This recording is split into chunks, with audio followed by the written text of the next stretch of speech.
There's only one ABBA. And after decades of going their own way, the Swedish supergroup is back. At 78 years old, ABBA's very own Benny Andersson has finally broken his silence and confirmed something that fans have whispered about for decades. And when you hear it straight from him, it changes everything you thought you knew about the band, their music, and even Benny himself. Grab a seat, because this revelation doesn't just confirm what fans have suspected, it opens the door to something even bigger. And by the time we get to the end of this, you'll understand exactly why Benny chose now, after all these years, to finally let the world in on the truth. Benny Andersson confirms long-suspected reasons for ABBA's breakup. In one of those rare, unguarded moments that fans had been waiting for, ABBA's very own musical architect, Benny Andersson, finally spoke openly about the real reasons behind the group's quiet dissolution. For decades, people had speculated endlessly, inventing theories and holding on to myths. But his words now offered something many had longed for: clarity. He explained that by the early 1980s, the spark that had once carried them from one global hit to another was beginning to fade. He admitted that there comes a time when even the most gifted creators find themselves running on empty. And in his own words, there comes a point when you simply run out of fuel. Wasn't that something almost everyone could relate to? That point where passion turns into pressure and joy becomes a job? The endless push to match the success of songs like Dancing Queen and Waterloo had turned what was once natural and exhilarating into something strained and heavy. After 8 studio albums and an exhausting string of performances, the group was not just musically drained, but emotionally depleted too. He reflected on how the glamour and harmony that fans saw in public were often a mask, hiding the private struggles of 4 people trying to live under an unbearable spotlight. They were adored around the world, but fame came with a cost. The recording sessions that had once been joyful explorations of sound started to feel forced, as though the music was no longer flowing freely, but had to be pulled out with effort. Could anyone really sustain that kind of magic indefinitely? Andersson made it clear that the constant pressure wore them down in ways the public never saw. Then came the part of the story that was perhaps the most painful and undeniable: the breakdown of the marriages within the group. The divorces were not just personal tragedies, but professional turning points. Bjorn Ulvaeus and Agnetha Fältskog's marriage ended in 1979, and soon after, Andersson and Anni-Frid Lyngstad followed with their own separation in 1981. Andersson admitted that trying to create music side by side with former partners was a challenge that slowly became unbearable. Working with your ex-partner day after day isn't exactly conducive to creative harmony, he explained candidly, pointing out that the emotional weight of these changes seeped into their music and poisoned the easy trust that once defined their collaborations. After all, how could anyone expect 4 people carrying such heavy personal baggage to maintain the lightness and joy that their music was known for? But perhaps the most surprising revelation of all was about the nature of ABBA's ending. Fans had often wondered why there was never a farewell tour, no final concert, no dramatic announcement to mark the end of an era. Andersson revealed that this was because there had never been a clear-cut ending at all. "We never actually said, 'This is it, we're done,'" he admitted. The truth was far less dramatic. The group simply drifted apart. What they imagined might be a short break to rest and regroup gradually stretched into years and eventually decades until it became permanent. Wasn't it ironic that one of the most iconic groups in music history never truly said goodbye, not even to themselves? They just stepped back quietly, without fanfare, without closure, leaving fans to piece together their own understanding of what had happened. And so, in his calm and reflective tone, Andersson gave voice to the story that had been hanging in the air for years. It was not scandal or betrayal that ended ABBA, but something much more human: burnout, heartbreak, and the simple fact that even legends are not immune to exhaustion. In the end, their silence said as much as any grand farewell could. Their songs remain, timeless and undimmed, even as the group itself slipped away quietly, without ever officially saying the words, "This is the end." And isn't there something almost poetic about that? Their music lives on endlessly, even though the band itself simply faded, like a melody that stops not because it is finished, but because it has said enough. And if you think that was the end of the story, stay with me, because what came in their final years revealed subtle but powerful signs of an internal collapse that fans didn't notice at the time. But looking back now, it feels almost inevitable. ABBA's final years reveal signs of internal collapse. When people looked closely at ABBA's final studio albums, they could not help but notice that the music, while still selling in huge numbers, carried subtle hints of a group slowly falling apart. It was said that the Swedish supergroup, once so tightly bound both professionally and personally, began showing cracks in ways that even their fans could feel if they listened closely enough. After all, how could a group that once seemed unstoppable suddenly shift its sound, its energy, and even the way it worked together? The answer, as many recalled, was not hidden in dramatic outbursts, but in the quieter, more telling changes that unfolded during the late 1970s and early 1980s.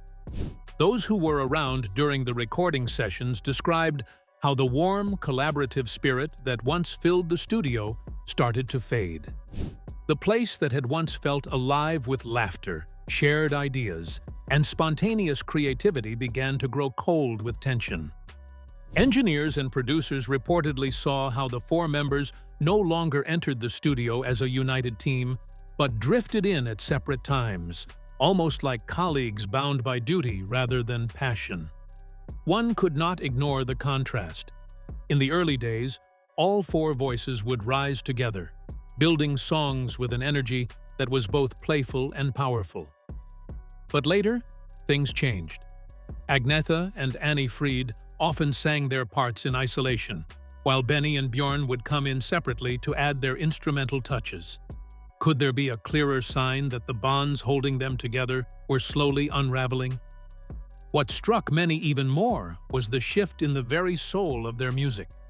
ABBA's earlier songs had been drenched in lightness, offering the world a shimmering mix of optimism and catchy rhythms. But as the years went on, their lyrics began to take on a darker, more reflective tone. People noticed how songs like "The Winner Takes It All," "One of Us," and "When All Is Said and Done" carried emotions that felt raw, almost painfully honest. Instead of carefree tales of love and joy, there were confessions of loss, regret, and deep personal struggle. Wasn't it remarkable, some wondered, how art always finds a way to mirror real life? And in ABBA's case, their songs became a mirror of the heartbreak, divorces, and strained relationships that shaped their private lives at the time. Even the music itself told the story. The bright disco beats gave way to softer, more melancholic arrangements, almost as if the music itself was weighed down by what the members were going through. Observers also noticed how the group's day-to-day working habits began to show the cracks even more clearly. The sessions grew shorter, less frequent, and much more businesslike. Gone were the long hours spent experimenting and laughing together. The camaraderie that once defined their rise to fame had almost disappeared. They no longer spent time together outside the studio. Instead, they lived separate lives that intersected only when absolutely necessary. It was no surprise then that The Visitors, their final album, though praised by critics, took far longer to put together than any of their earlier projects. Every delay seemed to point to how difficult it had become for them to function as a team. And though the music still carried the stamp of their brilliance, it also whispered of exhaustion and distance. And yet, that very exhaustion would make what came years later all the more mind-blowing. Because ABBA was not finished, not even close. If anything, What seemed like the end was only a pause before a reinvention that nobody on Earth could have predicted. So sit tight, because as we dive into how ABBA Voyage redefines legacy through digital innovation, you'll want to watch till the very end. This isn't just a comeback story, it's proof that even distance and silence can be reborn as something groundbreaking. ABBA Voyage redefines legacy through digital innovation. It had been 40 years since ABBA had gone their separate ways, and yet, against all odds, they had returned to the spotlight in a way that nobody could have imagined. People spoke about how the group had managed to pioneer a whole new way of performing, something that stretched beyond the usual limits of music tours and reunions. They called it ABBA Voyage, a concert experience that wasn't really a concert in the traditional sense, but more like a digital resurrection of the group in their prime. And wasn't it fascinating to think about how a band from the 1970s was now leading the way in reimagining the future of live performance? The heart of the project, many explained, lay in the creation of the so-called ABBA avatars. These weren't just holograms thrown on a stage, they were carefully crafted digital versions of the band members that moved, sang, and even radiated with the same energy the world remembered from decades ago. People said that the process of creating them demanded unprecedented technical innovation. For 5 weeks straight, the 4 original members had to perform every song, not in glamorous outfits on a grand stage, but in motion capture suits that made them look more like video game characters than music icons. They were surrounded by 160 cameras in a specially designed studio, each one recording even the tiniest shift in their movement. And behind it all stood Industrial Light and Magic, the visual effects powerhouse founded by George Lucas himself. Some remarked that nearly 1,000 visual effects artists were spread across 4 studios around the globe to make it happen. Imagine that. One of the biggest projects ever taken on by ILM being devoted to a band that first broke out in the 70s.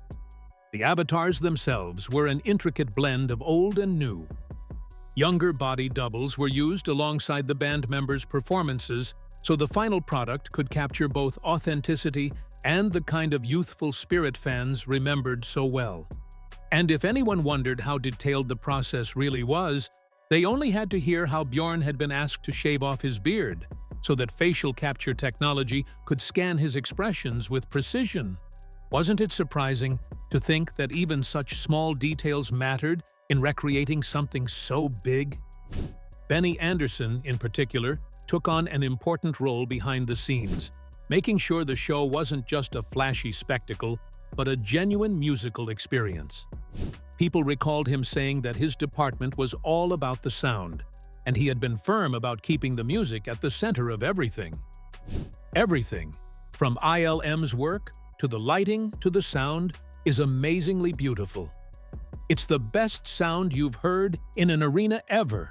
I promise you that, he had said proudly. And he stressed something even more striking. The technology itself wasn't the show. In his words, when audiences sat down, what they saw was simply a band on stage. That was it. Didn't that remind everyone of why ABBA had lasted this long in the first place? Beyond all the glitter and spectacle, the music itself had always been the real magic. Audience reactions only seemed to prove this point further. The digital nature of the concert didn't diminish the emotional punch one bit. In fact, it seemed to amplify it. People were astonished at how deeply moved they felt, even though they knew what they were looking at was powered by technology. Some admitted openly that they had teared up during songs, wondering why it hit them so hard when it was all a digital projection. One middle-aged man even confessed that he had found himself emotional at times, almost confused by the reaction, but he couldn't deny the connection. And wasn't that the true test of success? That even in a format so unfamiliar, the heart of the music still reached people in the same way it did decades ago. The numbers spoke just as loudly.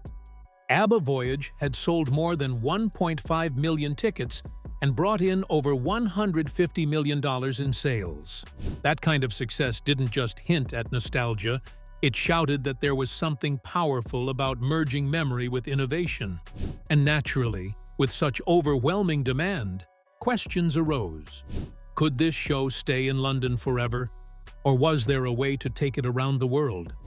At present, it lived inside a purpose-built 3,000-seat ABBA Arena in London, a space designed specifically for this unique kind of performance. Yet, expansion was already on the horizon.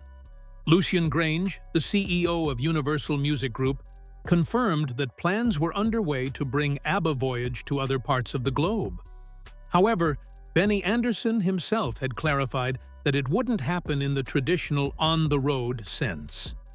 He explained that the show was simply too large, too heavy, too complex to be moved around like a regular concert tour. Instead, the idea would be to recreate the same arena in other cities. And didn't that open up a whole new way of thinking about live music? Instead of bands moving from place to place, could it be the stage itself that traveled, while the music stayed timeless? In the end, people spoke of ABBA Voyage as more than a concert.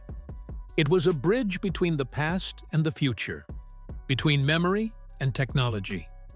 It wasn't just about watching avatars sing, it was about experiencing how far music could go when artists dared to dream differently. And perhaps that was why, even after 40 years, ABBA's legacy wasn't just alive, it was pioneering a revolution. Because really, how many bands could say they had managed to redefine both the music industry and the way humans connect to performance? Not once, but twice in a lifetime. Public and industry react to Benny's 2025 revelation. The moment Benny finally gave his long-awaited confirmation, the reaction was immediate and impossible to ignore. Major music outlets placed the story right at the top of their pages, and social media was practically buzzing with excitement, with millions of people sharing and resharing the news within just a few hours.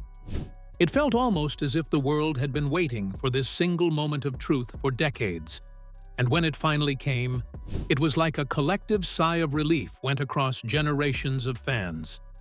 News platforms everywhere carried headlines about Andersson's candid revelations, and people who had loved ABBA from the very beginning could not help but feel that a missing piece of the puzzle had finally been handed to them.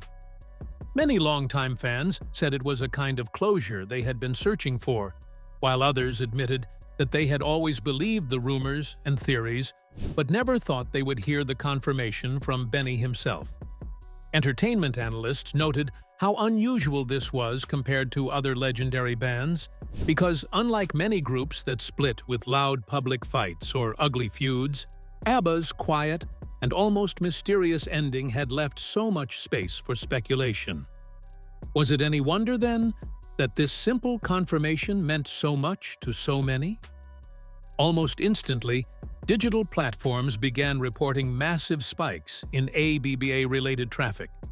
Streaming services noticed their numbers jump dramatically, with a 300% surge in people listening to the group's catalog within just 2 days of the interview. It was as though fans were going back to relive the magic, while newcomers wanted to understand why everyone was suddenly talking about ABBA again. Search engines also reflected the fever, with ABBA breakup and other related phrases climbing straight to the top of trending lists in country after country. Of all the albums, The Visitors stood out as a particular favorite that people revisited, perhaps because the lyrics now felt heavier with meaning, as if they carried secret messages that only made sense after Benny's confirmation. Could it be that listeners were hearing those songs in a completely new light, almost as though ABBA had been telling their story all along without anyone realizing it? But the impact of Benny's words did not stop at streaming charts and fan excitement. His revelation quickly grew into something much larger, sparking cultural discussions about music history itself. Music historians began reassessing ABBA's final works with a sharper focus, trying to piece together how personal truths and private dynamics had influenced the group's creative decisions. Therapists and experts in relationships even pointed out that ABBA could now be seen as a case study in how personal bonds, whether romantic, friendly, or professional, can shape the art that people create together. With this, we have come to the end of this video. Thanks for watching. If you enjoyed this video, do well to like, comment, and subscribe for more content. To enjoy more thrilling stories, click now on the following video that pops up on your screen.